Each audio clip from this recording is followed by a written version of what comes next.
Alors, donc on redémarre cette rencontre public en ligne, public en soi, en webinaire pour la troisième table, une politique culturelle qui considère les publics en ligne. Comme pour les sessions précédentes, tous les participants sont invités à poser des questions à travers les outils chat et questions-réponses. On a une personne de l'équipe du TMN Lab qui modère les questions et qui nous les fait remonter pour qu'on puisse les centraliser et les poser aux intervenants. Si jamais on n'arrive pas à poser l'ensemble des questions, ben ensuite on pourra toujours poursuivre les échanges et publier dans le compte-rendu sur le site du TMN Lab. L'ensemble de la rencontre est enregistré et donc sera partagé sur notre site. Vous pourrez retrouver les différentes interventions ainsi qu'une série de références que Clément compilera pour ses comptes rendus. Ce matin, des questions politiques ont été beaucoup posées, donc on a aussi listé des questions qu'on aura envie de partager avec vous à la suite de vos interventions. Mais pour commencer, je laisse Clément prendre la parole et démarrer la présentation. Merci Anne, bonjour à tous, merci à tous ceux qui nous ont rejoints cet après-midi. Donc on va ouvrir la première séquence de cet après-midi consacrée à une politique culturelle qui considère les publics en ligne, avec une première intervention de Joris Mathieu, qui est metteur en scène et auteur.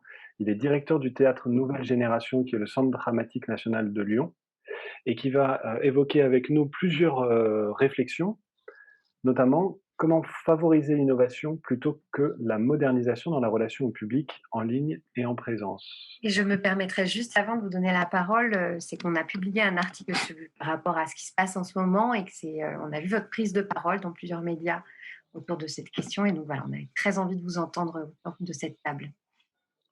Merci beaucoup. 5 minutes, c'est court, mais mon intervention sera plutôt de l'ordre du partage d'un constat très subjectif, un peu appuyé aussi sur la traversée des événements que nous vivons et que nous subissons actuellement. Peut-être d'abord pour resituer. Donc, je suis effectivement auteur, metteur en scène, et depuis 15 ans d'abord en compagnie, et puis maintenant depuis 5 ans à la direction du Centre dramatique national de Lyon, le Théâtre Nouvelle Génération. Je travaille beaucoup sur l'intégration des outils numériques, des technologies dans les dramaturgies, et donc dans les nouvelles relations qui peuvent se construire entre les spectateurs et les œuvres. Et c'est un peu la singularité du projet du TNG aujourd'hui, qui a une histoire de centre dramatique national s'adressant à la jeunesse et qui là ambitionne d'essayer d'inventer des nouvelles générations de formes au regard des mutations que connaît notre société. Je m'excuse par avance si je reviens sur des choses qui auront été dites ce matin, n'ayant pas participé aux échanges, mais je trouvais important de commencer en situant ce que l'on est en train de vivre, ces périodes successives de confinement, dans lesquelles on observe l'appauvrissement d'abord de notre vie sociale et culturelle, et où on voit de manière concomitante l'art vivant chercher à trouver d'autres espaces médiatiques pour s'exprimer et parvenir à domicile au public. Je ne crois pas que ce soit le sujet le plus important à débattre. On est dans quelque chose qui est davantage de l'ordre de la réaction que de l'action construite, pour moi. Mais ce que nous sommes en train de vivre a quand même une toute autre portée, parce qu'on pourrait considérer aussi cette période comme une sorte d'accélération de mouvements déjà en cours dans notre société et dans notre microcosme culturel. On assiste plus ou moins à l'émergence d'un nouveau monde tel qu'on était déjà en train de le concevoir pour les années futures. Et même si tout n'était pas parfaitement calibré au point, même si on n'était pas complètement mûr pour s'y convertir, on voit que cet épisode, d'une certaine manière, nous teste sur notre capacité à nous y adapter sans qu'on soit vraiment encore en mesure de définir en quoi consiste ce test et surtout qu'est-ce que ça signifie de réussir ou d'échouer à ce test. Alors peut-être c'est intéressant de se dire que cette vision du nouveau monde, moi je la définis plutôt comme une mise à jour de l'ancien pour l'instant, dans laquelle le numérique joue un rôle fondamental. Certains politologues d'ailleurs évoquent le terme de capitalisme digital et nous interpellent sur l'avènement probable de ce capitalisme digital à l'issue de ce moment de sidération que l'on traverse. Je ne crois pas vraiment que ça nécessite de porter un jugement moral sur ce qui est bien ou mal, mais par contre, ça nous impose à chacun, et je dirais collectivement dans notre milieu théâtral, dans le milieu du spectacle vivant, de définir ce qui nous convient ou ce qui ne nous convient pas. Et peut-être que nous sommes un peu mieux en capacité de le faire aujourd'hui parce qu'on est en train de l'éprouver, de l'expérimenter concrètement. Euh, euh, je crois qu'une de nos responsabilités urgentes pour les institutions culturelles, ce sera de se positionner clairement sur les usages du numérique et de définir au service de quelle société future nous les emploierons dorénavant. Et c'est bien pour ça qu'on a besoin d'un véritable projet de politique culturelle en matière de pratique numérique, et je dis bien politique et non pas plan ou stratégie économique, puisque derrière cette crise sanitaire et économique se dissimule d'abord une crise de sens. Dans un contexte où on voit que les expériences artistiques ne peuvent pas se dérouler dans des conditions sereines, c'est important de se saisir de cette occasion pour essayer de reconsidérer et enfin penser le rapport à nos métiers sous un autre angle, qui soit donc pas seulement un angle économique, mais également politique et social. Et ces derniers mois ont été riches d'enseignements quant à la fragilité extrême de l'art vivant. Donc, derrière ça, c'est aussi la question de l'évolution des pratiques de création qui se pose, de la mutation des esthétiques pour aller à la rencontre des plus jeunes générations de spectateurs. Mon sentiment, c'est qu'on est plutôt dans l'adaptation et dans une situation subie. C'est un constat très subjectif que je fais, mais il me semble qu'on a été jusque-là très peu innovant dans notre rapport au numérique. On s'est plutôt fondu dans des usages qui étaient déjà prépensés par et pour ces outils, des usages de communication, de diffusion dématérialisée qui sont à l'origine pensés plutôt par l'industrie, les plateformes qui les ont développés, et du coup on subit massivement un effet d'injonction à la modernisation de nos pratiques sans faire acte d'innovation. Il y a, à mon sens, de manière plus générale, un impensé en termes politiques, puisque la France, de mon point de vue, n'a pas développé encore de vision ou de discours permettant de définir une approche vraiment singulière de ces outils et de ces pratiques dans nos manières de travailler. On a mis en place des soutiens à la production, des soutiens à la diffusion, on a des plans d'investissement pour la transformation ou la mutation numérique. Mais là aussi, finalement, il me semble qu'on est en train de subir et de suivre un mouvement, de s'adapter à un nouvel environnement, sans jamais vraiment prendre le temps de définir au préalable au service de quel projet de société on travaille, et donc dans quelle relation on s'installe avec nos concitoyens et avec les publics. Du coup, sans la définition de cette politique, c'est-à-dire sans une colonne vertébrale forte pour guider l'action, peut-être qu'on n'agit pas pertinemment, qu'on ne fait pas réellement nos métiers, ni dans le champ de la création artistique, ni dans le champ des relations publiques, ni dans celui de la communication. On se livre, c'est ce que j'observe aujourd'hui, plutôt à une tentative de sauvegarde de l'existant, de préservation de l'offre et de la demande dans un marché concurrentiel, et on essaye de s'insérer dans ce qu'on nomme par ailleurs le marché de la captation de l'attention des publics. Alors tout ça, ça me semble un peu voué à l'échec, voire parfois en contradiction avec l'essence de nos pratiques. Surtout si on considère que le spectacle vivant, c'est un rendez-vous pris entre des artistes et des publics pour vivre une expérience qui nous émancipe de l'environnement dans lequel on se trouve. Est-ce qu'on pense réellement que c'est en changeant de support de diffusion qu'on va atteindre cet objectif? Est-ce qu'on pense vraiment qu'on est en capacité d'être une alternative à une offre massive quand on lit un rapport comme celui que Samsung a publié en décembre dernier, qui pointe que notre capacité d'attention moyenne à un média aujourd'hui est de 8 secondes, et que lorsqu'on est face à l'écran, on a conscience qu'en s'arrêtant sur une proposition particulière, on est en train de rater toutes les autres que nous savons être proposées simultanément sur les plateformes. Donc, ce qui se joue aujourd'hui principalement, c'est notre capacité à nous définir et à nous situer dans ce nouvel environnement.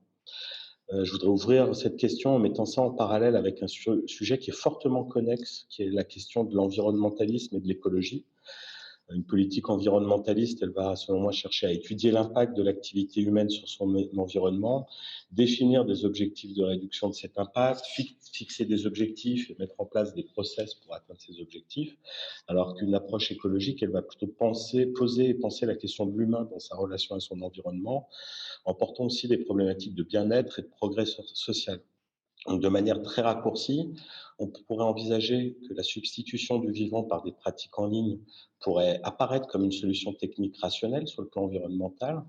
Je renvoie là aux études qui montrent que l'impact le plus fort de notre activité sur notre environnement, c'est d'abord le déplacement des publics pour aller se rendre dans les lieux, le déplacement des œuvres et des équipes artistiques pour partir en tournée, en diffusion. Mais sur un plan écologique et social, on sait que c'est ce qu'on ne veut pas, c'est-à-dire la désintégration du rapport à l'autre, à faire de l'en commun, la perte de l'expérience vécue ensemble, qui sera un renoncement impossible. Donc, je pourrais risquer de dire qu'on est à un moment de l'histoire des politiques publiques où on se heurte à ce qui a été un glissement progressif, le même qui a conduit le ministère de la Culture à définir dans un premier temps les enjeux de la culture pour tous, pour ensuite formuler la formule de la culture pour chacun. Donc c'est à ce titre que la question des institutions culturelles est centrale aujourd'hui pour poser cette question de la relation dans cette nouvelle donne environnementale, à la fois physique et digitale, en se posant la question de comment tisser une relation dans un environnement digitalisé qui passe à la fois par l'échange à distance et les temps de mise en présence du vivant dans un même lieu. Tout ça pensé dans un aller-retour qui doit aussi proposer, et peut-être avant tout, des œuvres qui favorisent l'hybridation de la création pour travailler l'inclusivité aussi des publics, la reconnaissance de nouvelles pratiques, d'un nouveau paysage culturel émergent, pour réussir à être efficient dans la manière dont on cherche à aller vers les publics par les outils numériques dans nos pratiques quotidiennes. Voilà, je m'arrêterai là pour ce préambule. Je vous remercie beaucoup pour cette intervention, Joëce Mathieu, parce que, il me semble que, elle ouvre, très pertinemment cette partie et qu'une partie des questions que vous posez vont, notamment être, réévoquées, reprises par, Florent Fac à propos du pass culture et dès maintenant par, Nicolas Orsini, à qui j'ai le plaisir de passer la parole et que je souhaite remercier pour, sa participation à cette table ronde parce que, il me semble que ces 2 interventions suivantes rentrent, de façon, très limpide dans les questions que vous posez et les discussions que vous ouvrez. Donc bienvenue Nicolas Orsini, merci beaucoup de nous avoir rejoints pour ce tour de table. Vous êtes chef du département de l'innovation numérique au ministère de la Culture et je vous passe ainsi la parole. Merci beaucoup pour cette invitation et merci pour m'accueillir au sein de cette table ronde. Peut-être pour rappeler et pour débuter, je me permettrai de rappeler quand même que nous traversons une crise inédite, un immense traumatisme social causé par la situation sanitaire, la fermeture des établissements, l'annulation des événements ont conduit le ministère de la Culture à soutenir plus que jamais les acteurs, les structures et l'ensemble de l'écosystème de la création pour faire face à cette crise artistique et culturelle sans précédent. Si l'ensemble des acteurs et des secteurs sont très durement touchés par la situation, ils font preuve d'une formidable créativité pour s'adapter, conserver le lien avec les publics, poursuivre les échanges avec les communautés et remplir ainsi des missions absolument primordiales dans la situation dans laquelle nous devons nous inscrire et auxquelles nous faisons face. Cette période est également inédite par l'émergence soutenue et le développement rapide des usages numériques et en ça, le monde de la culture a également su être particulièrement dynamique et nous pouvons collectivement le souligner. Alors peut-être pour tenter d'apporter quelques éléments de réponse sur la manière dont le ministère de la Culture et les institutions tissent des nouvelles perspectives en matière et en faveur des politiques culturelles, il me paraît important de rappeler peut-être que mon premier point concerne le ministère lui-même, c'est-à-dire que le ministère a souhaité réorganiser, vous le savez, et transformer l'organisation de ses services afin de s'adapter et d'anticiper au mieux certains enjeux liés à la transformation et à la transmission des publics. La délégation générale à la transmission au territoire et à la démocratie culturelle, une toute nouvelle entité est ainsi née il y a quelques jours maintenant et portera, en tout cas, à vocation à porter les réflexions en matière de médiation, de public et plus largement de vie culturelle.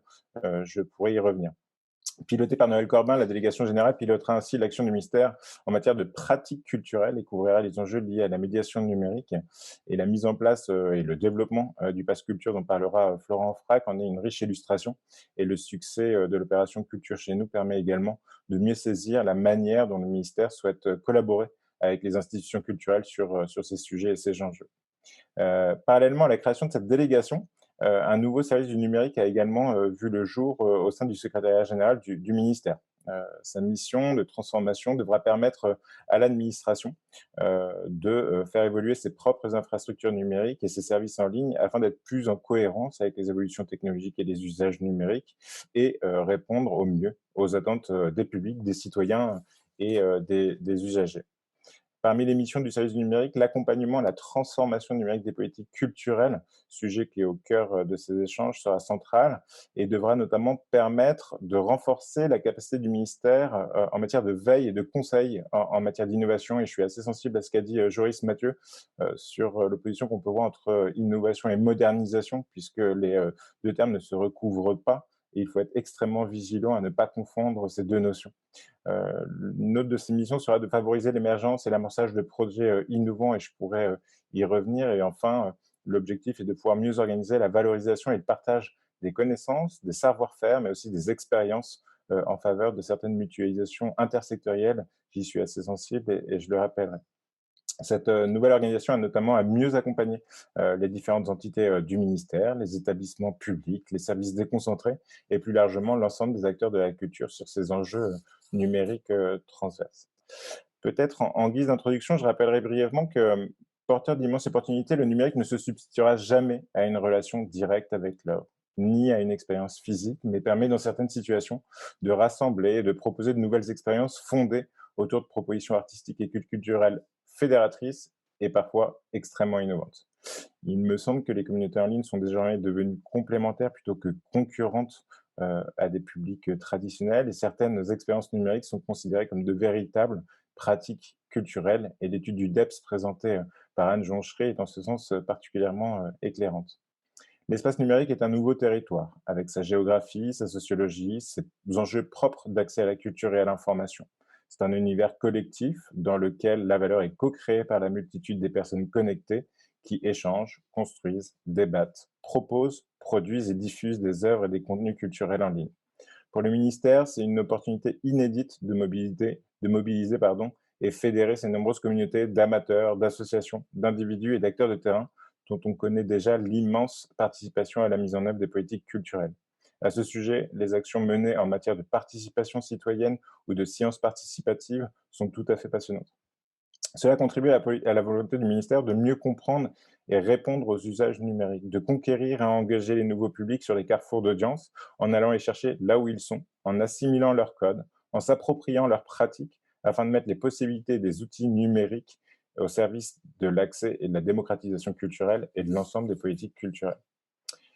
Face à la situation de confinement et afin de répondre aux enjeux d'accès à distance, de nombreuses initiatives portées par les acteurs du secteur culturel public et privé ont rapidement émergé, et plusieurs opérateurs ont spontanément rendu disponibles et accessibles en ligne de nouveaux catalogues d'offres et de contenus numériques.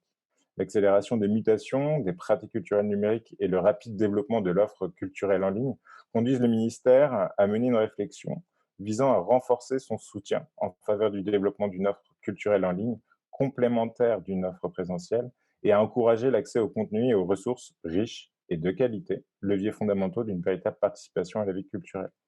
De très nombreuses initiatives lancées et mises en place ces derniers mois ont rappelé le dynamisme des opérateurs et ouvrent d'immenses perspectives sur des sujets qui sont très certainement traités dans le cadre de la prochaine table ronde. On pourra s'en reparler.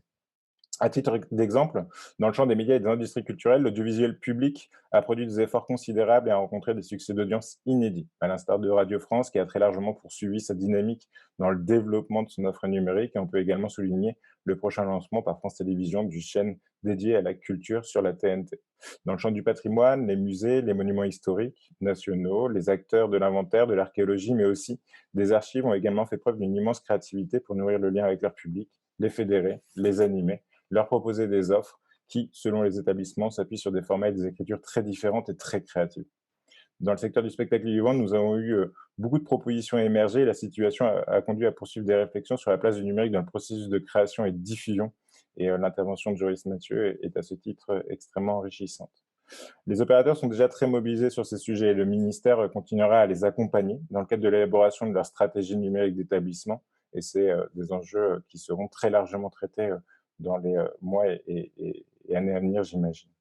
Pour conclure, je pense que les acteurs des filières culturelles ont beaucoup à s'apprendre les uns des autres, des médias au patrimoine, en passant par le spectacle vivant aux arts plastiques. Il me semble que de très nombreuses collaborations fertiles peuvent et doivent s'engager sur ces sujets.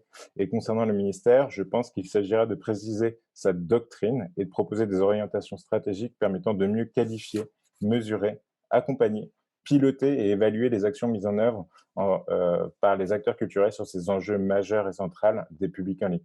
Le ministère doit créer les conditions favorables d'un aménagement culturel de l'espace et des territoires numériques, sujet qui sera au cœur des discussions de la prochaine table ronde sur ces territoires numériques.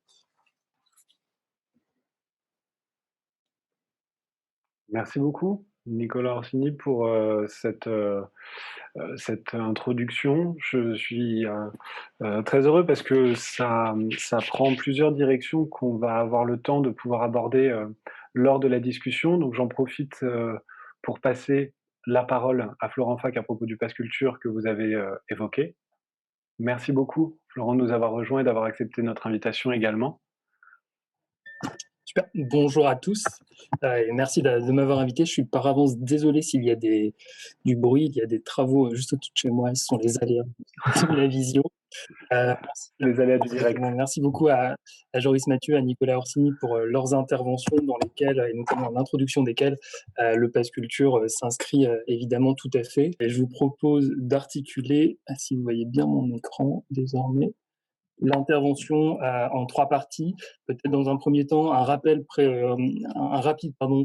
rappel du dispositif et de là où il en est aujourd'hui, et ensuite une partie très opérationnelle sur la manière dont, au sein du Pass Culture, nous avons associé non pas nos publics mais nos utilisateurs à la construction du dispositif numérique.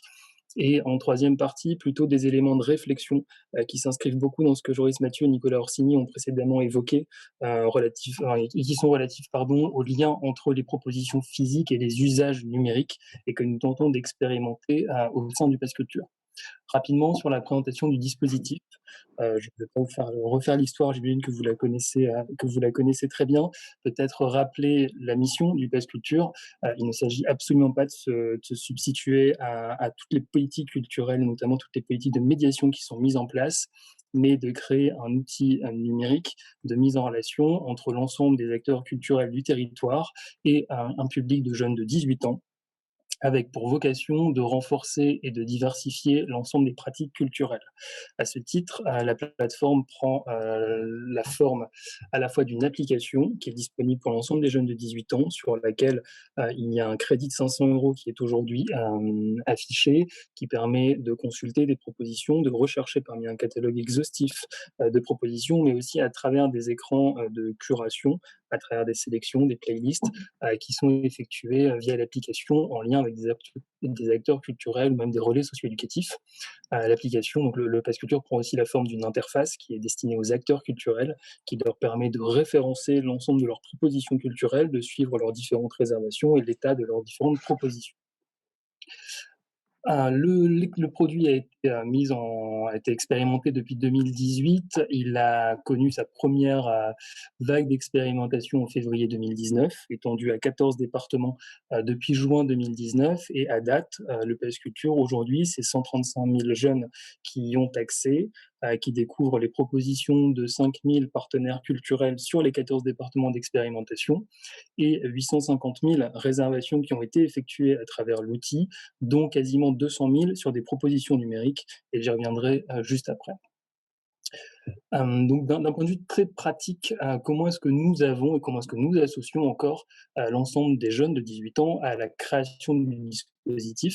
Et je voulais revenir très rapidement sur quelques outils très pratiques que nous avons mis en place. Le postulat de base, c'est que nous ne sommes pas nos utilisateurs, nous n'avons pas 18 ans, très honnêtement, nous n'avons pas les mêmes références, nous n'avons pas les mêmes usages, nous n'avons pas les mêmes pratiques, tant numériques que culturelles, que l'ensemble de ces jeunes de 18 ans, et partons du principe que nous sommes complètement naïfs vis-à-vis de leur utilisation des applications, et de la même manière, nous ne sommes pas non plus acteurs culturels. On s'adresse aujourd'hui tant à des cinémas que des librairies, et chaque public et chaque typologie d'acteurs a également des besoins relatifs à ces métiers et aux politiques mises en place par les établissements qu'il nous faut réussir à intégrer dans l'outil. Comme l'évoquait notamment Nicolas Orsini, nous menons de nombreuses études sur nos publics pour bien comprendre qui ils sont, quel rapport ils ont au numérique, quel rapport ils ont à la géolocalisation, par exemple, puisque c'est une application géolocalisée.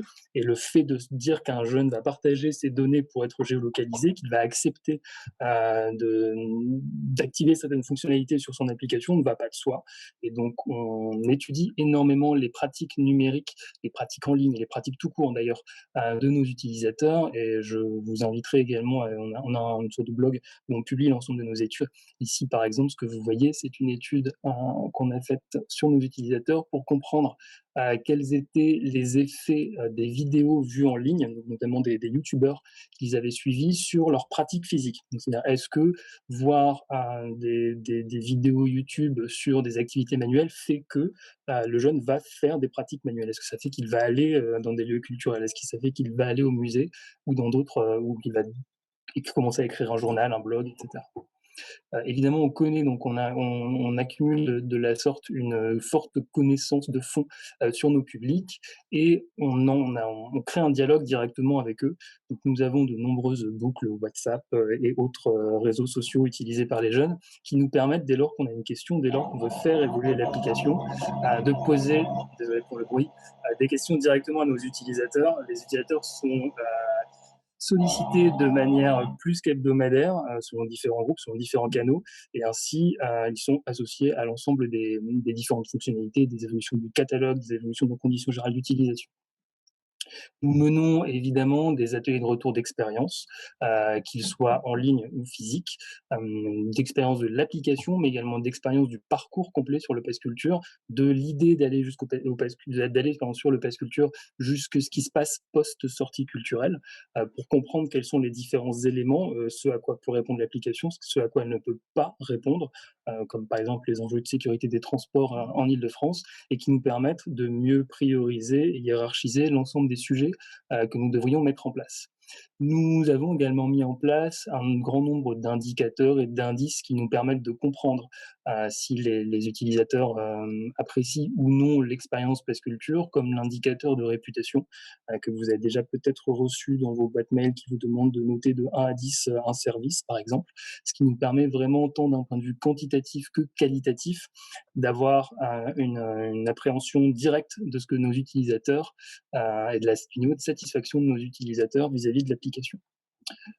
Très rapidement également, seconde partie, donc je voulais parler rapidement des expérimentations que le Pass Culture vise afin de tracer des ponts entre pratiques physiques et pratiques numériques. Il ne s'agit absolument pas pour le Pass Culture de valoriser une quelconque pratique uniquement numérique, mais bien de tenter de créer du lien entre pratiques numériques et acteurs physiques.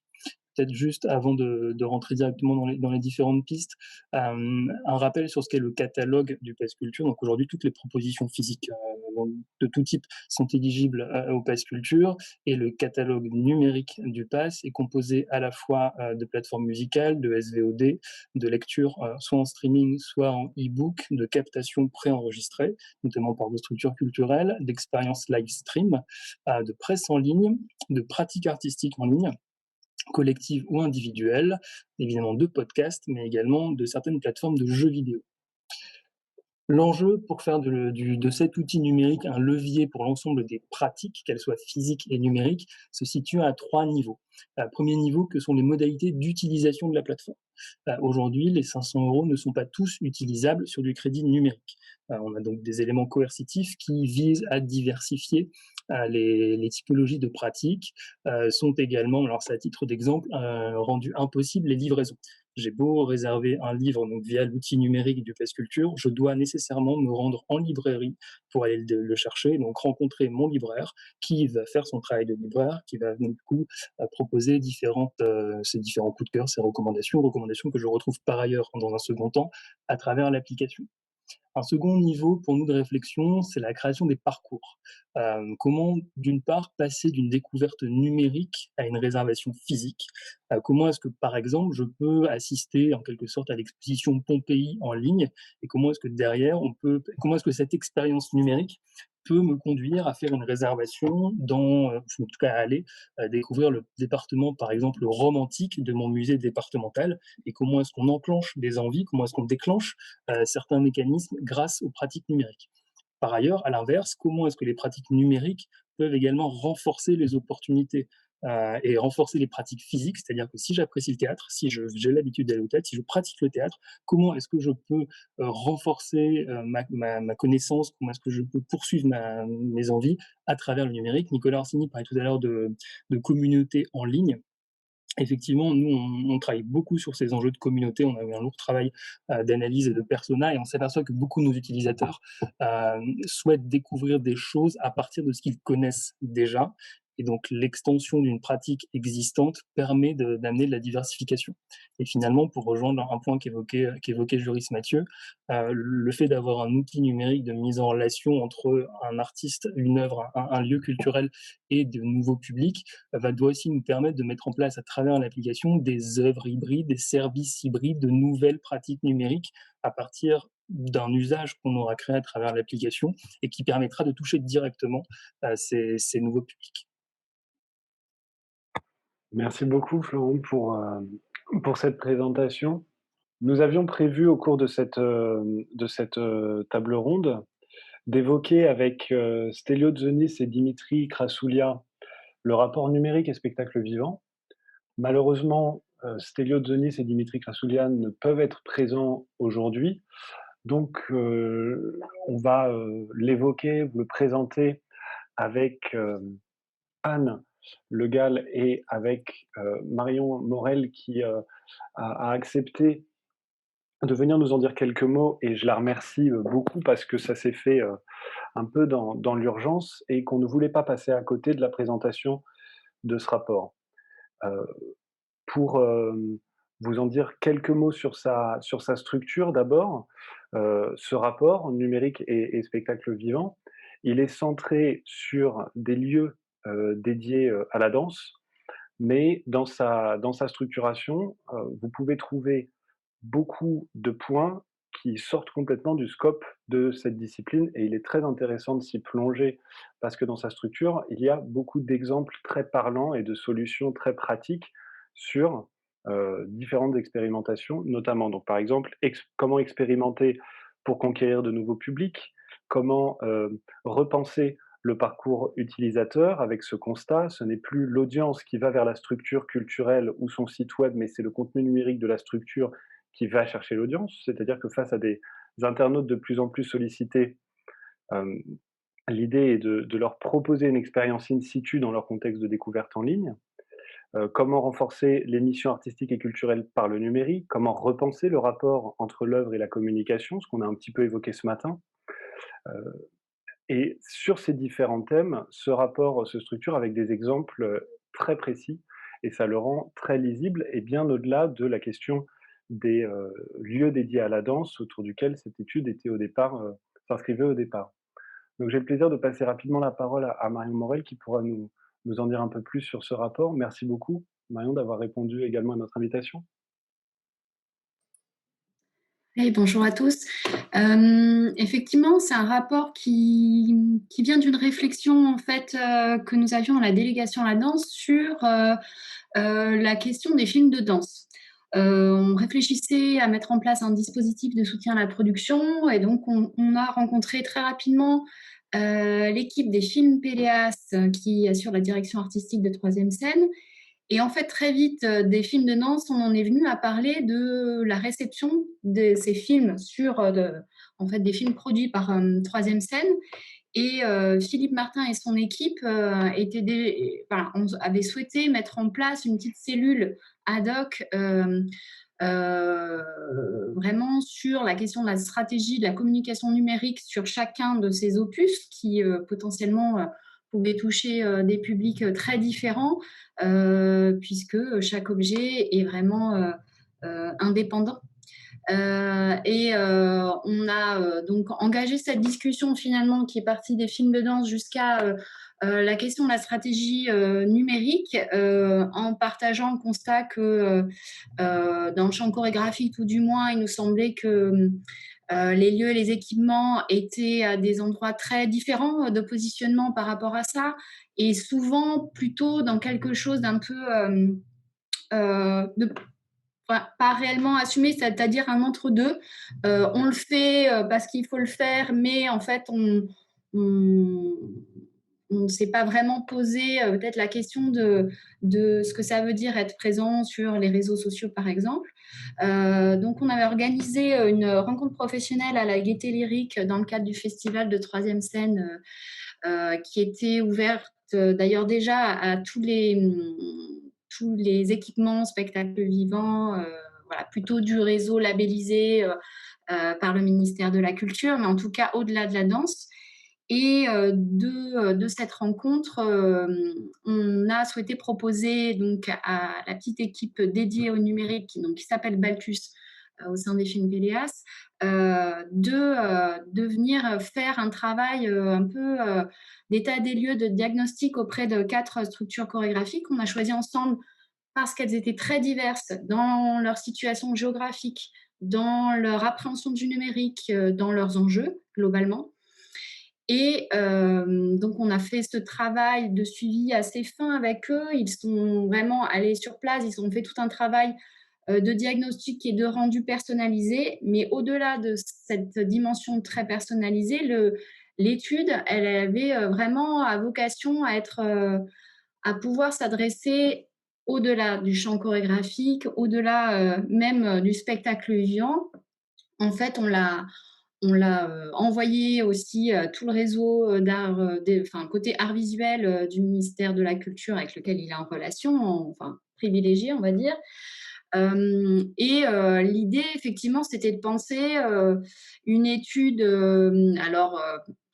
Il en existe beaucoup sur le numérique, donc c'était quelque chose à la fois à mi-chemin entre la théorie et le pratique. Quelque chose d'assez accessible, fluide, qui permettait aussi de s'adresser en priorité à des directions de lieux, et donc pas forcément des spécialistes, mais qui avaient vocation à concerner l'ensemble des équipes.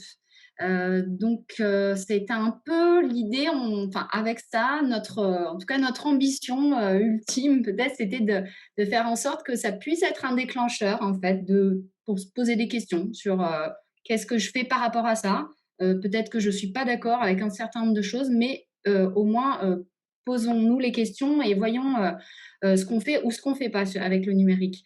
Donc, ça ouvre le champ au-delà de la communication.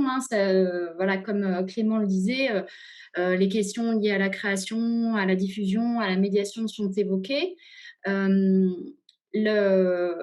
trouve, dans l'édito que vous pourrez voir de la directrice générale de la création artistique qui ouvre cette étude, l'idée c'était d'amorcer un dialogue en fait avec tous les lieux labellisés du champ de la DGCA et de travailler en fait ensemble à à développer une politique qui soit le pendant, le complément, le parallèle de la politique artistique et culturelle existante portée par le ministère, mais vraiment sur les enjeux numériques. Donc, cette étude, on l'a aussi pensée comme le démarrage d'un travail collectif.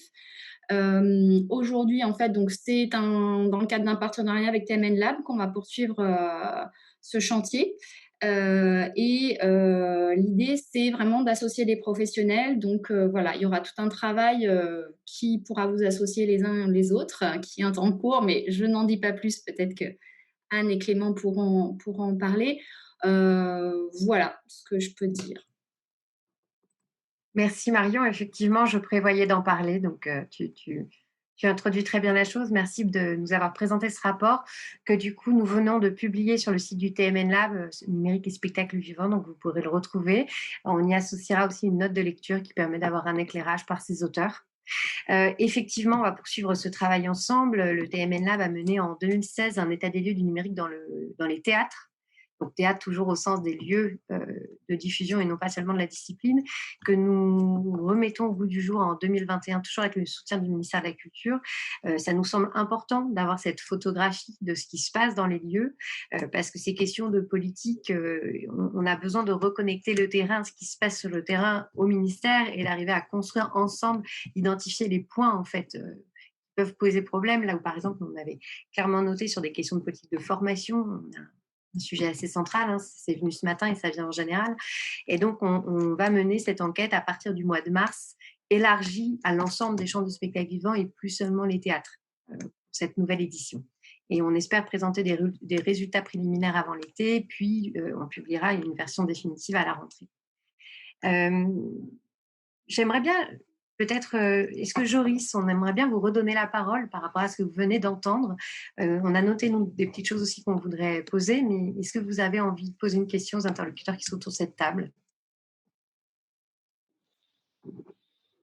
Il y a beaucoup de questions, après il y a beaucoup de choses qui se recoupent. Maintenant la question c'est du chemin qu'on va tracer en fait pour Nicolas parlait de la doctrine du ministère, c'est un peu également ce que je disais, c'est-à-dire on a besoin de sentir un positionnement et un enjeu singulier en fait du ministère de la Culture sur cette question de l'hybridation des formes, de la relation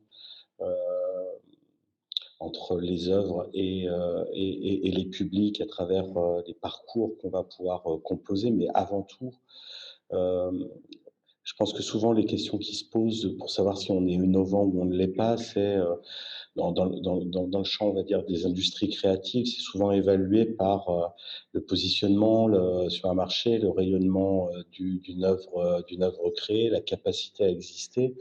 Or, du côté, je dirais, des institutions publiques, on va plutôt se poser la question de comment on porte un regard sur ces pratiques numériques et qu'est-ce qu'on raconte à travers notre politique d'innovation qui nous permettra d'avoir un positionnement singulier qui trouvera son espace de diffusion. Et j'ai l'impression, dans ce que j'ai entendu, que ce champ-là de l'hybridation des formes est un peu au cœur, parce que c'est ce qui permettra aussi de repenser la fréquentation des lieux autrement.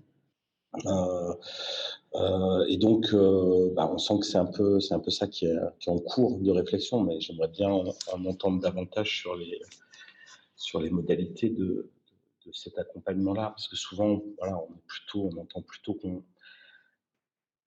l'accompagnement vers l'outil, mais en fait, je pense que c'est ailleurs que ça se joue là aujourd'hui. Je me permettrai de rebondir effectivement, que c'est une question, ça m'intéresse beaucoup Nicolas de vous entendre là-dessus et Florent aussi. C'est ça, c'est qu'on a vu beaucoup de projets menés, par exemple le dispositif service culturel innovant ou des choses comme ça, qui parfois étaient très centrés sur les outils.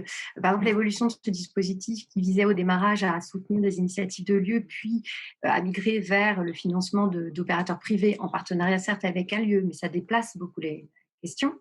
Et, euh, et, et donc, on s'est posé la question de l'usage des publics en priorité comme centrale d'une définition de ces projets-là. C'est vrai que la réorganisation du ministère de la Culture avec cette direction de la médiation, de la démocratisation d'accès à la culture et des territoires est très encourageante. Vous aviez l'air de dire que du coup, une partie de la question numérique serait intégrée par cette direction. Ça nous intéresserait d'en savoir un peu plus concrètement, en tout cas, les intentions qui sont posées. Oui, peut-être.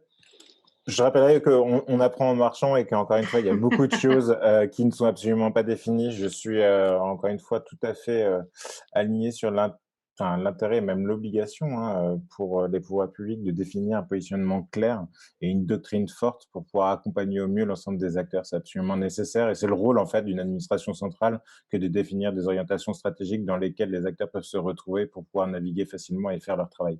Donc ça, vraiment, je suis tout à fait aligné avec ce constat et je pense que le ministère de la Culture, en lien d'ailleurs avec les réflexions que peuvent porter l'ensemble des opérateurs culturels publics sous tutelle du ministère devra formaliser et définir sa propre stratégie numérique pour pouvoir accompagner au mieux l'ensemble des acteurs. C'est une réflexion qu'on a déjà initiée et qui devra aboutir très prochainement, je l'espère.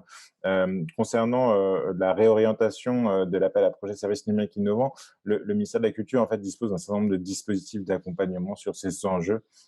La Direction générale de la création artistique a lancé un dispositif qui s'appelle Chimère, qui accompagne justement l'hybridation, en tout cas l'émergence de projets pluridisciplinaires ou transdisciplinaires en complémentarité avec ce que peut faire le Centre national du cinéma avec le DICREAM. Et il faut quand même être attentif sur la manière dont certains dispositifs ont vocation à évoluer pour pouvoir répondre aussi à certaines évolutions des usages et des métiers des professionnels de la culture. Sur services numériques innovants, on a souhaité le transformer pour pouvoir là aussi essayer de mieux comprendre quels pouvaient être les impacts de certaines technologies ou de certains usages sur le champ artistique et culturel. Et force est de constater que c'est un relatif succès dans la mesure où on reçoit un certain nombre de propositions très pertinentes et de grande qualité, qu'on est obligé d'en faire une sélection restreinte tous les ans. Et ça nous déchire le cœur de devoir malheureusement peut-être mettre de côté certaines propositions qu'on tente d'ailleurs d'accompagner par ailleurs. Mais comme vous le disiez, Anne, je pense que cette année est marquée par la création de cette nouvelle délégation générale qui, au cœur de ses missions, aura l'intérêt d'accompagner les enjeux de la politique des publics de manière générale et plus spécifiquement celui de la médiation numérique. Et en ça, je pense que toutes les réflexions liées à la production, circulation, diffusion des ressources seront bien sûr intégrées, mais la manière dont on doit réfléchir de manière singulière le rapport entre les œuvres et le public pourront aussi être identifiés. Et c'est, je pense, un renouveau que du ministère de la Culture et un signal fort de la ministre de l'avoir souhaité que de créer une délégation générale sur ces enjeux.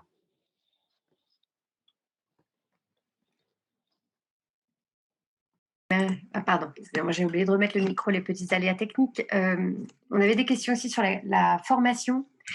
Donc, j'ai pu souligner à quel point on se rendait compte que, bon, déjà d'une manière générale, la question de la formation et la gestion des carrières, en quelque sorte, dans les institutions culturelles ne sont pas forcément toujours très structurées. On a des types de métiers qui sont prioritaires sur des développements de formation, donc les politiques de formation sont parfois très variables et la question numérique, du coup, en pâtit beaucoup. Néanmoins, je me pose des questions en fait sur les liens entre le ministère de la Culture et le ministère de l'Éducation et de l'Enseignement supérieur, parce que du coup, sur ces questions d'acculturation numérique, pour moi, et pour le TMNAB, c'est un sujet sociétal qui pose des questions d'acculturation de nos métiers, mais bien au-delà. Comment à l'école on apprend, comment les pédagogies évoluent, comment on fait des enfants, des personnes en capacité face au numérique qui vont faire des adultes qui comprendront ces enjeux. Là où nous, on construit un peu comme on peut, mais avec une vision qui est celle d'un numérique qui est venu se rajouter à des usages, qui vient parfois les abîmer, qui fait peur. Donc, voilà. Et ça m'intéresse de voir comment vous travaillez ensemble pour construire un numérique culturel de demain. Si vous... Voilà. Bien sûr. Sur le sujet des scolaires, peut-être que Florent pourra en parler parce que le Pass Culture est vraiment cœur de cible sur cette tranche et ses publics. Je vous confirme que le ministère de la Culture collabore de manière extrêmement étroite avec le ministère de l'Éducation nationale, le ministère de l'Enseignement supérieur, de la recherche et de l'innovation. Peut-être sur le sujet de la formation, rappeler 2 points. Il y a une grande différence entre la manière dont sont accompagnés les agents ou les personnels des structures publiques, des structures privées. Les structures publiques sont accompagnées dans le cadre d'une gestion prévisionnelle des emplois et des carrières, pilotée par le ministère de la Culture, avec un certain nombre d'établissements publics ou parapublics. Les agents ou personnels des opérateurs et des institutions privées sont plutôt accompagnés par un opérateur qu'on appelle un OPCO, qui s'appelle l'AFDAS, qui propose un certain nombre d'ailleurs d'offres de formation et de structures et de modules de montée en compétences. Le constat, c'est évidemment de dire que le numérique nécessite des formations spécifiques, qu'on se doit d'accompagner la montée en compétences des agents. Je le vois, moi, au sein du ministère, puisque je développe les parcours de formation sur un certain nombre de sujets, notamment les données. Comment on développe une connaissance et une culture numérique partagée, un socle commun pour pouvoir parler en fait le même langage et accompagner la transformation. C'est absolument central. Quand on parle de numérique assez régulièrement, on essaie d'identifier en fait la manière dont ces enjeux peuvent impacter les opérateurs de manière assez intuitive. On identifie bien sûr les stratégies de communication, de présence et de notoriété en ligne, mais aussi la mise en place et le développement de dispositifs de médiation. Mais en fait, le numérique transforme beaucoup plus de choses que ça, notamment les enjeux techniques, la manière dont on réfléchit une architecture de système d'information, la manière dont on développe des systèmes applicatifs, la manière dont on doit intégrer en amont de la réflexion les publics, et Florent le disait, les usagers ou les utilisateurs pour pouvoir faire un service adapté et pertinent, répondant de manière exceptionnelle aux attentes, aux besoins des usagers finaux. Et tout ça, en fait, nécessite de réfléchir à la manière dont on doit accompagner la montée en compétence des agents. Et un point sur lequel je serai extrêmement clair, et on le dit très régulièrement, la formation n'est plus un luxe, c'est une obligation, c'est une nécessité, aussi bien pour les agents et les personnels que pour les équipes dirigeantes des établissements. Aujourd'hui, on se doit de comprendre la manière dont on fait évoluer la production, la circulation, la diffusion, notamment de données au sein des institutions, comment les modalités de travail et les relations entre acteurs de la culture sont amenées à évoluer. Et en ça, la formation des équipes dirigeantes est extrêmement structurante.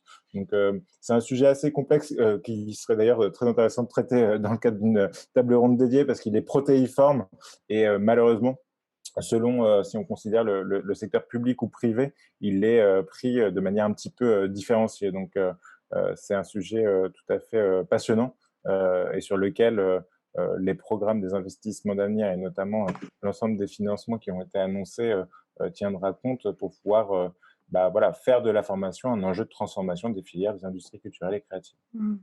Une prochaine table à organiser, effectivement, c'est un sujet de fond. Permettre en complément du coup sur le retour d'expérience Space Culture, sur la culture numérique et sur l'accessibilité globalement et la formation numérique, nous ce à quoi on est confronté au sein du PASS, c'est tant l'accessibilité technique qu'évoquait Nicolas que la compréhension de l'environnement numérique. Je prendrai deux exemples, notamment répondre à une question qui a été posée dans le channel de discussion. Il y a la question de comment est-ce qu'on s'assure que tous les publics puissent accéder à l'offre numérique. Donc, on a évidemment, nous, tout un travail mené sur l'accessibilité technique au regard du référentiel général d'accessibilité pour que tous les types de handicap soient bien pris en compte, mais également pour que l'ensemble des aidants, des structures socio-éducatives, des centres d'accueil puissent avoir des accès à l'application pour accompagner l'ensemble des jeunes, qui soient d'ailleurs en situation de handicap ou très éloignés des pratiques numériques. Par ailleurs, sur la culture numérique, nous, on a des retours assez intéressants, d'ailleurs, tant de la part des jeunes que de la part des acteurs. Sur le côté jeune, ce dont on s'aperçoit, c'est surtout la notion de... On n'est pas un réseau social, mais en tout cas, on a une application sur laquelle il se passe des choses. On s'aperçoit qu'il y a beaucoup de jeunes qui ne sont pas du tout bien au fait du fonctionnement des réseaux sociaux. Il m'est encore arrivé récemment que j'avais un rendez-vous, pour tout à fait très concret, j'avais rendez-vous avec un groupe focus utilisateur et j'étais en retard, j'avais 5 minutes de retard et il y a une jeune qui a tweeté Florent il est en retard, Florent du Pass Culture est en retard. En arrivant, je lui ai dit tu sais, j'ai vu ton tweet, et elle m'a dit mais comment c'est possible, tu as vu mon tweet, mais je voulais absolument pas que tu le vois. Donc elle n'avait pas conscience que ces tweets avaient une vocation à devenir complètement public et pouvaient être vus par n'importe qui. Donc il y a une vraie notion de comprendre ce que c'est que le numérique, quelles sont ses implications et quels sont ses enjeux. Et c'est pour ça que sur l'application Pass Culture, on a aussi tout un pan de développement qui est plutôt relatif à du contenu de l'éducation média, par exemple, ou du contenu de sensibilisation à tous ces enjeux. Et l'autre pan, qui est le pan acteur culturel, et sur le coup, pour lequel on pourrait développer largement aussi le sujet, c'est comment est-ce qu'un acteur culturel met à disposition ses ressources numériques et l'ensemble des données, notamment, ou des pratiques qu'il peut récolter. On a un enjeu, par exemple, je sais que Déconnectés, on a un enjeu typiquement avec la Réunion des Opéras de France pour valoriser à travers l'application tous les contenus numériques de médiation. C'est-à-dire que lorsque je vais trouver quelque chose sur Madame Butterfly, je peux pouvoir avoir une présentation numérique et adaptée aux jeunes de 18 ans et donc valoriser tout le contenu qui est déjà développé par l'ensemble des structures.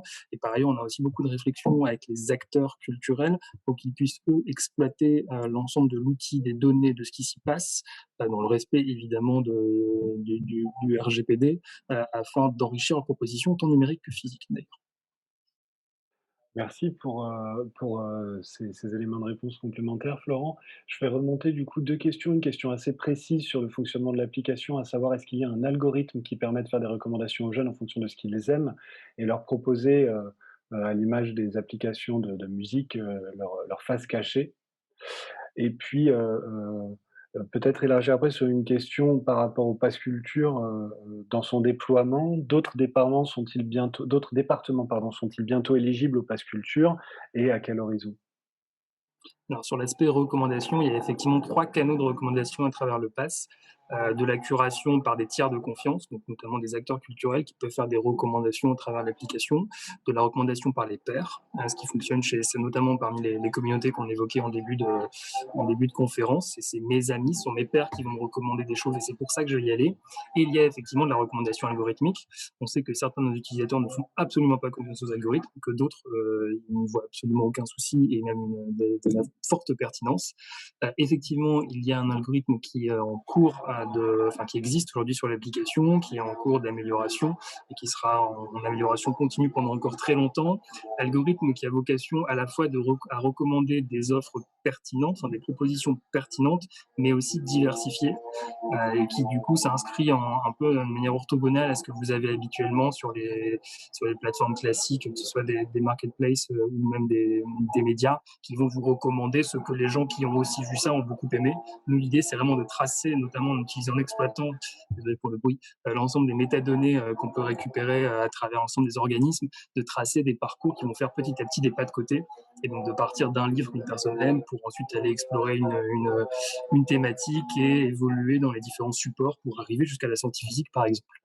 En ce qui concerne la généralisation globalement du pass culture, vous avez peut-être vu de nombreux articles dans la presse qui évoquent une généralisation du pass culture au premier trimestre 21 ou au moment où les lieux culturels pourront réouvrir. Donc, généralisation du pass culture, il y aura dans des modalités peut-être un peu différentes de celles qui existent aujourd'hui, puisque le crédit sera notamment ramené de 500 € à 300 € et qui devra arriver du coup dès lors qu'on pourra avoir la chance d'avoir des lieux culturels qui réouvriront leurs portes à tous nos jeunes utilisateurs. J'aimerais rebondir sur la question des algorithmes.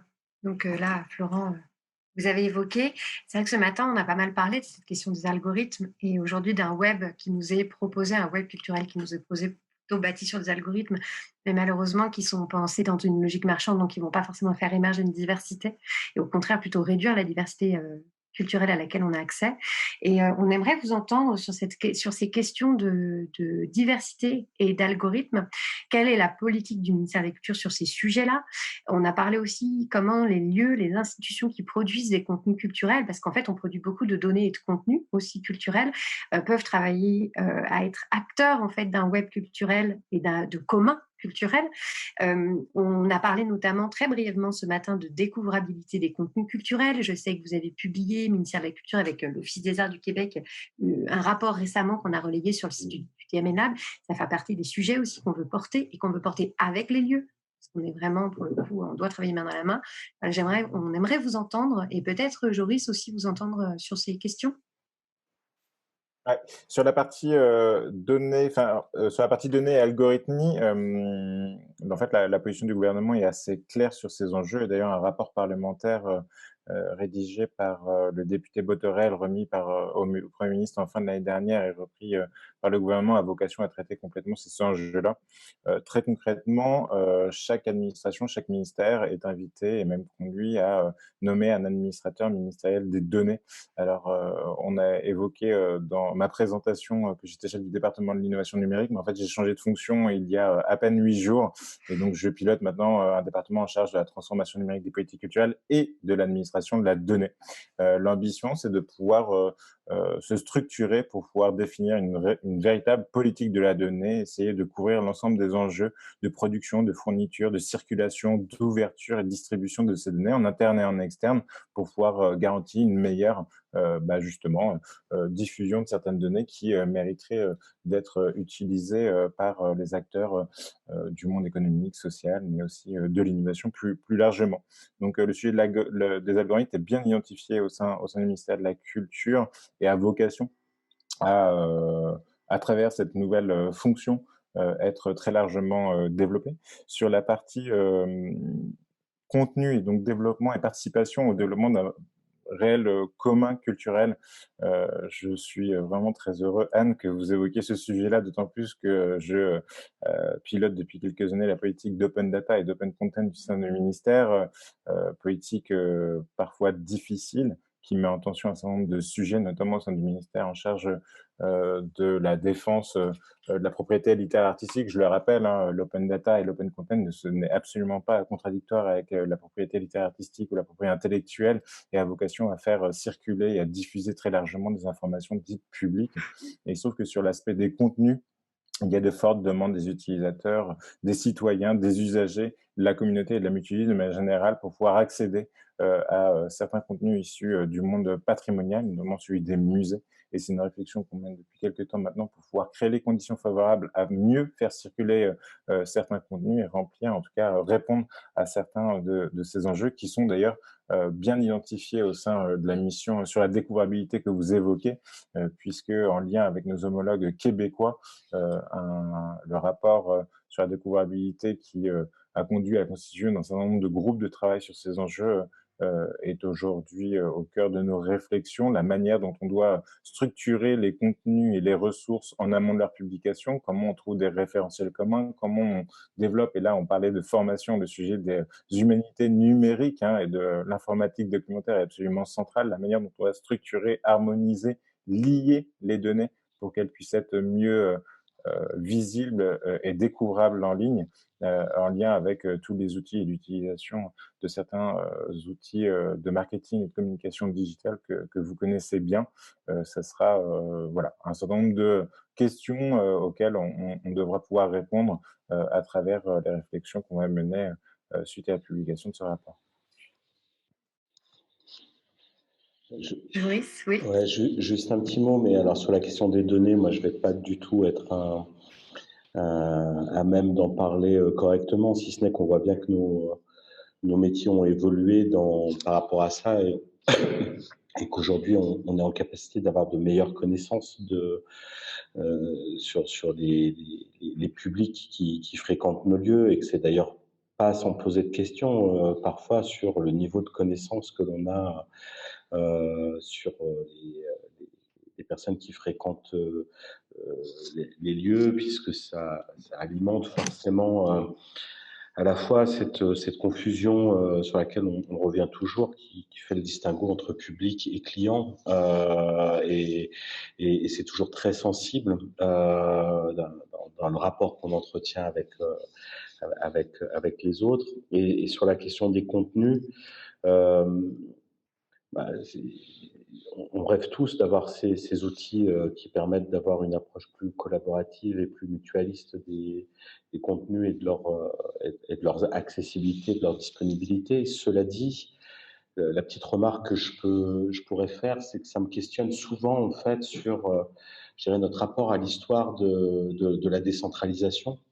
Là, je parle de spectacle vivant, c'est-à-dire tout ce qui a pu réussir dans la décentralisation culturelle, mais aussi là où on n'a pas réussi à aller au bout, c'est-à-dire réussir à faire réellement circuler les œuvres en proximité dans les zones les plus éloignées, comment les moyens, les crédits finalement n'ont pas permis de déployer pleinement je dirais, diffusion en proximité des œuvres et que, évidemment, je ne peux pas imaginer que ce rapport à la diffusion de contenu en ligne puisse être une politique de décentralisation 2.0 parce que voilà, ce que je veux dire, c'est que l'un ne doit pas se substituer à l'autre et qu'on a encore énormément d'efforts à faire sur l'autre terrain, sur le terrain physique, du présentiel, du déplacement et de la circulation des œuvres, et que je peux redouter parfois, mais c'est peut-être mon côté Cassandre et pas assez optimiste, qu'on se satisfasse de pouvoir trouver une alternative via la diffusion et l'accessibilité en ligne des contenus, là où on ne doit pas abandonner nos efforts, ni non plus sur le rééquilibrage pointé par le ministère de la Culture lui-même il y a 2 ans, des crédits déployés entre le centralisme parisien et son déploiement en province. Et ça, je pense que c'est quelque chose qui est infiniment lié et connexe, et qu'on doit bien, en se disant ça, se dire que cela ne nous dédouane pas de continuer à essayer de réintensifier nos efforts pour faire circuler les œuvres sur les territoires physiques. Peut-être juste pour compléter et pour répondre à une question aussi au passage, l'intégralité de la base de code de l'application Pass Culture est évidemment open source. Donc l'algorithme aujourd'hui utilisé par l'application est open source. Et pour répondre aussi aux exigences qui doivent s'appliquer à l'ensemble des algorithmes publics, nous avons publié un certain nombre d'articles qui vulgarisent le fonctionnement actuel de l'algorithme du Pass Culture. Cet algorithme, et pour faire le lien avec la donnée, son référencement et sa qualité, il a aujourd'hui vocation, comme j'expliquais tout à l'heure, à faire deux choses. D'une part, c'est de favoriser la première réservation, la découverte, le renforcement de certaines pratiques. Pour nous, l'enjeu, c'est de fidéliser le jeune sur l'application, de lui dire qu'en fait, s'il a des pratiques culturelles, enfin, de légitimer sa présence sur une application qui s'appelle Pass Culture avec un C majuscule, ce qui, ne serait-ce que le terme, peut faire fuir de nombreux jeunes de 18 ans. Donc, d'une part, il s'agit de trouver des propositions pertinentes et ensuite de créer petit à petit des pas de côté pour aller vers de la diversification.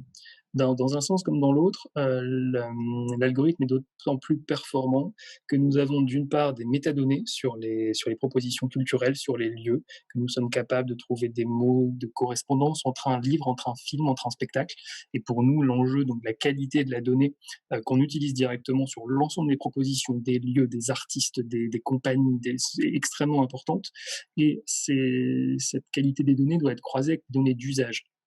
On parlait tout à l'heure de Spotify. Spotify, l'algorithme ta face cachée, n'est pas en fait créé à partir des métadonnées que Spotify a sur les artistes ou sur les morceaux, mais est créé à partir des playlists composées par les autres utilisateurs. Et en fait, toute la force de ta face cachée sur Spotify, c'est de pouvoir croiser ce que tous les utilisateurs de la plateforme font comme propre recommandation. Donc, c'est une sorte de recommandation entre pairs à l'échelle macro.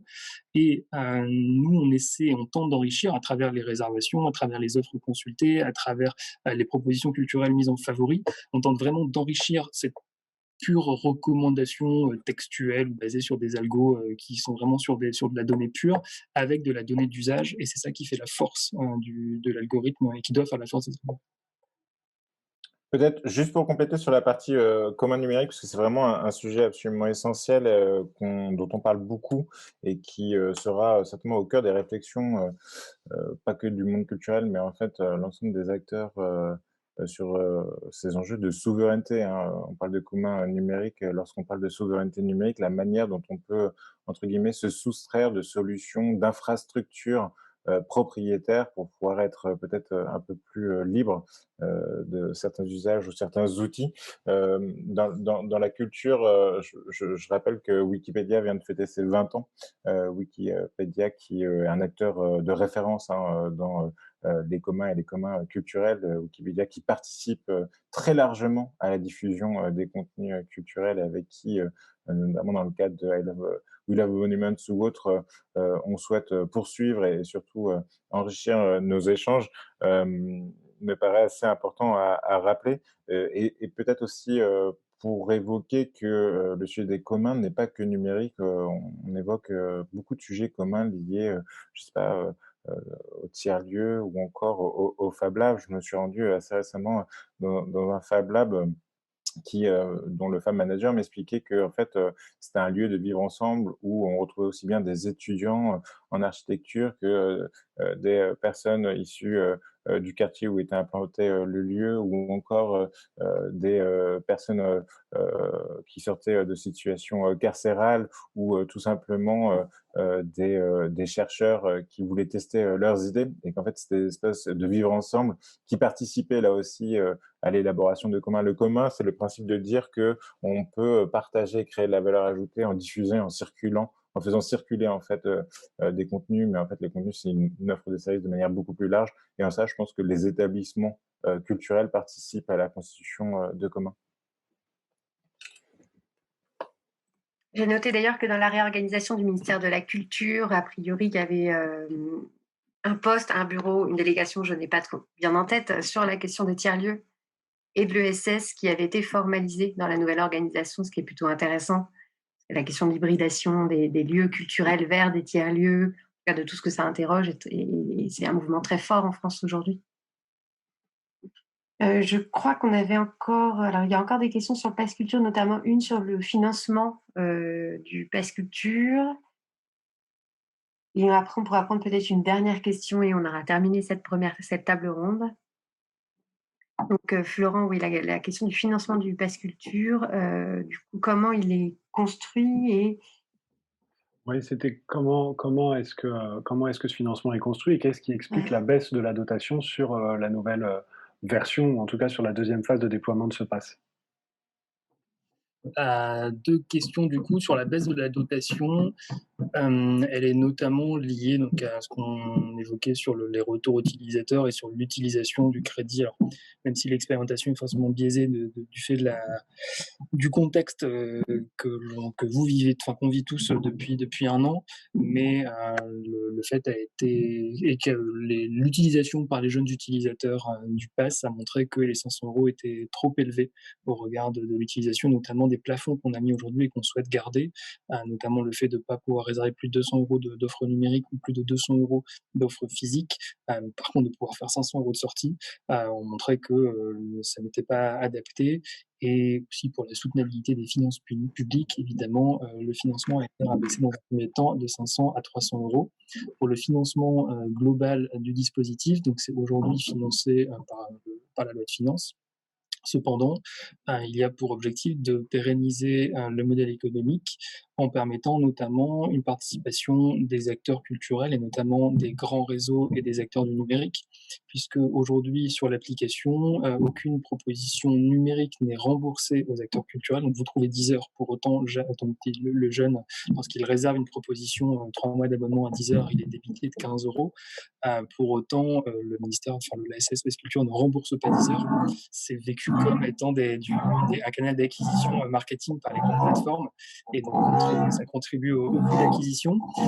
Et l'ensemble des acteurs physiques aussi se voient appliquer un barème dégressif de remboursement, une forme de marge prise, de marge billetterie en quelque sorte, qui viennent contribuer. Aujourd'hui, on est environ à 20% de contribution. Pardon. On est à 20% de contribution des acteurs sur les remboursements faits sur les dépenses des jeunes. J'espère que c'était pas incompréhensible. A priori, on Merci. a entendu. Merci Beaucoup. Florent. Il y avait une dernière question sur les relais, en fait, pour les territoires sur des questions de médiation numérique. Peut-être Marion, enfin, je ne sais pas qui pourra nous répondre, notamment comment on peut se faire accompagner de manière plus locale, peut-être au sein des DRAC. Est-ce qu'il y avait une structuration de la question numérique qui était nationale, par exemple avec des référents médiation numérique par DRAC, voilà, ou est-ce que c'était plutôt décidé de façon décentralisée? Pardon, du coup, j'imagine que cette question est pour moi. Ça peut être, oui. Ah, Je ne sais pardon. pas trop qui pourra y Ah répondre. oui, oui, bah, du coup, je me lance. Il faut peut-être avoir en tête qu'en fait, l'organisation et la situation des DRAC est assez hétérogène sur les territoires et qu'en fait, la DRAC Île-de-France ne ressemble pas à la DRAC Auvergne-Rhône-Alpes, qui ne ressemblera pas à celle, je sais pas, Occitanie et encore un peu différente de la DAC en Guyane. Donc c'est un peu compliqué de traiter cette question et notamment des fonctions numériques au sein des directions régionales des affaires culturelles. Néanmoins, des nouveaux postes ont été ouverts notamment pour pouvoir mobiliser les équipes dans le cadre du déploiement des microfolies. Et il se trouve que les personnes en charge de ce sujet sont aussi en charge du pilotage et du suivi de l'élaboration des collections numériques et notamment des collections numériques locales. Et c'est des interlocuteurs avec qui on échange assez régulièrement dans le cadre du programme national de numérisation et de valorisation des contenus culturels, mais aussi du coup du déploiement des microfolies et plus largement de la médiation numérique. Donc il n'y a malheureusement pas vraiment de réponse type, ça dépend vraiment de la manière dont les DRAC se sont saisis du sujet, la manière dont le sujet des microfolies, mais pas que, a émergé au sein de leur territoire et la manière dont en fait certains de ces enjeux ont été priorisés à date. Donc pas de réponse type malheureusement. D'accord. Et encore dernière question, plus sur des lieux d'expérimentation. Donc, autour de ces politiques numériques et de ces enjeux autour des communs numériques ou de médiation, nouvelles formes de médiation, je regardais par exemple en Finlande le lieu Resonari qui travaille comme incubateur d'initiatives autour de l'accessibilité et de l'inclusion dans l'enseignement musical, qui permet de tester et d'éprouver des nouvelles pratiques, de former des professionnels, puis de les faire ensuite diffuser dans d'autres lieux. Est-ce que le ministère a vocation, par exemple, à labelliser des lieux laboratoires autour de pratiques de médiation numérique dans la culture pour créer un lien plus fort avec le terrain immédiatement et ensuite pouvoir essaimer des preuves de concept, si on peut le dire? Pour l'instant, il n'y a pas, eu, ce sujet de la labellisation, spécifique, de certains lieux, sur, ces enjeux-là. Néanmoins, on évoquait, l'appel à projets services numériques innovants. On soutient certaines initiatives qui permettent, d'accompagner. Vous évoquez la musique, mais, ça me fait penser à une expérimentation qu'on a menée, en lien avec certains conservatoires, sur ces enjeux-là. Donc, il y a des dispositifs, d'accompagnement, mais pas de labellisation à date. D'accord. Oui, Joris? Non, c'est pour rebondir sur cette question, Anne, et notamment avec le fait que vous évoquiez juste avant la politique des tiers-lieux et la question des tiers-lieux. Je pense que c'est vrai qu'on ressent là dans le secteur une nécessité à ce que l'institution soit réinstitutionnalisée un peu autrement, et peut-être que cette question du preuve de concept, de l'accompagnement, de l'expérimentation dans un certain nombre de lieux, de l'évolution des usages euh, des lieux, et donc aussi des manières de conduire les projets est un enjeu fort enfin, en tout cas, je pense qu'il nous réunit, qui ne nous conduisent pas à accompagner l'émergence d'un nouveau réseau culturel dit de tiers-lieux, même s'il y a un besoin évidemment de l'accompagner et de le penser, mais aussi de réinvestir l'institution autrement. Et je pense qu'on voit qu'il y a un mouvement assez favorable à ça actuellement. En tout cas, c'est ce qu'on observe par l'intérêt porté par les uns et les autres à ces évolutions dont on parle depuis tout à l'heure. Merci beaucoup. Merci de votre participation, en tout cas autour de ces questions importantes. Merci à tous les participants aussi qui ont pu envoyer leurs questionnements et qu'on a tenté de refléter au cours de cette discussion.